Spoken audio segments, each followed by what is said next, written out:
আওয়ামী লীগ শাসনামলে দুর্নীতিতে পিছিয়ে ছিল না শিক্ষা খাত।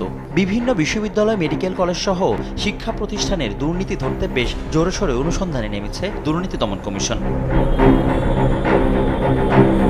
অর্থ পাচারের অভিযোগে নর্দার্ন ইউনিভার্সিটির বোর্ড অফ ট্রাস্টির চেয়ারম্যান আবু ইউসুফ মোহাম্মদ আবদুল্লাহ ও তার পরিবারের বিরুদ্ধে অনুসন্ধানে নেমেছে দুদক। একই সঙ্গে শান্ত মারিয়াম ইউনিভার্সিটি কর্তৃপক্ষের বিরুদ্ধে বিধিমালা লঙ্ঘন করে প্রায় 350 কোটি টাকা শান্ত মারিয়াম ফাউন্ডেশনে হস্তান্তর এবং প্রায় 102 কোটি টাকা রাজস্ব ফাঁকির অভিযোগ খতিয়ে দেখেছে তারা। ইতিমধ্যে নথিপত্র তলব করে পাঠানো হয়েছে চিঠি।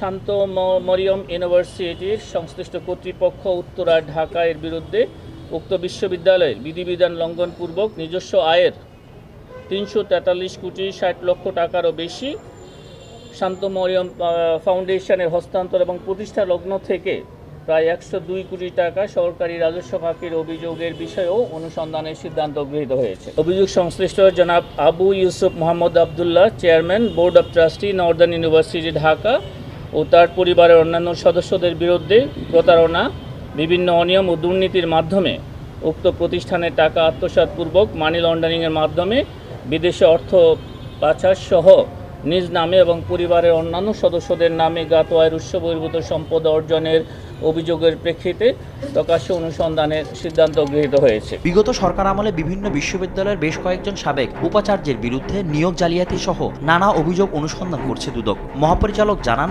অনুসন্ধান শেষে ব্যবস্থা নেবেন তারা। বিভিন্ন বিশ্ববিদ্যালয় এবং শিক্ষা প্রতিষ্ঠানে যে অভিযোগগুলো আমাদের এখানে অনুসন্ধানাধীন রয়েছে, সেই অনুসন্ধানগুলো শেষ হলে নিশ্চয়ই আমাদের অনুসন্ধানকারী দল এই বিষয়ে সুস্পষ্টভাবে তাদের প্রতিবেদনে তাদের সুপারিশগুলো তুলে ধরবেন।